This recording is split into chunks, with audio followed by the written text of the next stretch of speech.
introduce our next guest, Victor Mosul from SETC, the social economy through social inclusion, a mentor of mine and an inspiration. The floor is yours, sir. Thank you so much, brother. As always, I give thanks to the Creator for another day to build. I give thanks to my ancestors for all the paths they cleared. And I give thanks to our elder Susan Henry for her diligence over the past few years and decades, to be honest, in terms of the work that's been done. And definitely for your leadership, Ryan, as well as Isaac. Isaac, P.S., if Ryan sent you the link, your name says Ryan. Change your name, Isaac. So my name is Victor Mosul. I'm the Executive Director of SETC Social Economy through Social Inclusion. Our primary work right now is a series of webinars we facilitate them on a monthly basis. These webinars have been incredible. We've done 39 over the past year with over 3,000 participants. We also facilitate an incubator with 15 social purpose organizational leaders. These leaders get one-on-one, 1 hour coaching on a weekly basis from SETC staff as it relates to human resources, fiduciary responsibility, governance models, their relationship with the Canadian Revenue Agency, bookkeeping, various supports. We also run an accelerator in partnership with ACBN. It's a boot camp for business owners. As well, we built a solidarity working group in the social finance ecosystem.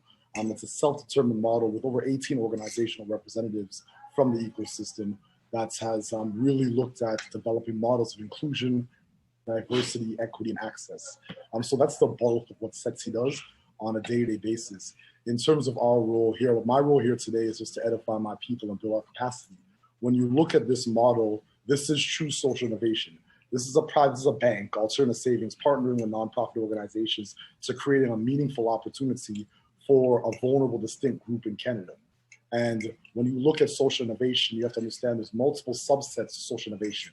There's social finance, social economy, social procurements, and all these different subsets. It's important to understand that our people are not in these arenas, as Elder Susan Henry mentioned. But what's auspicious about that is that we actually were the people that actually founded a lot of these principles. And I'm not talking about traditional alternative forms of banking like Isusus, Kigalis, Hagbas, because definitely you could look at a historical context. I'm talking about in Canada and the United States. In 1977, the Community Investment Act was founded.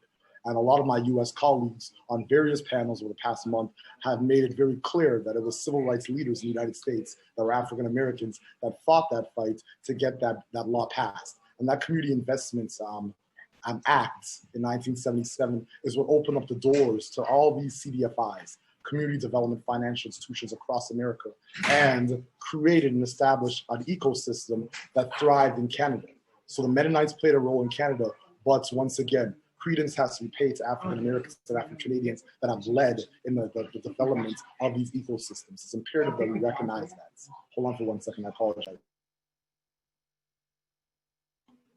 apologize. So with that being said, right now in 2020, after over 50 years of these ecosystems being built, there's absolutely no African Canadians on a national level. And when I say a national level, I mean SETC is the only social finance organization that operates within a few of the aforementioned ecosystems, social finance, social economy.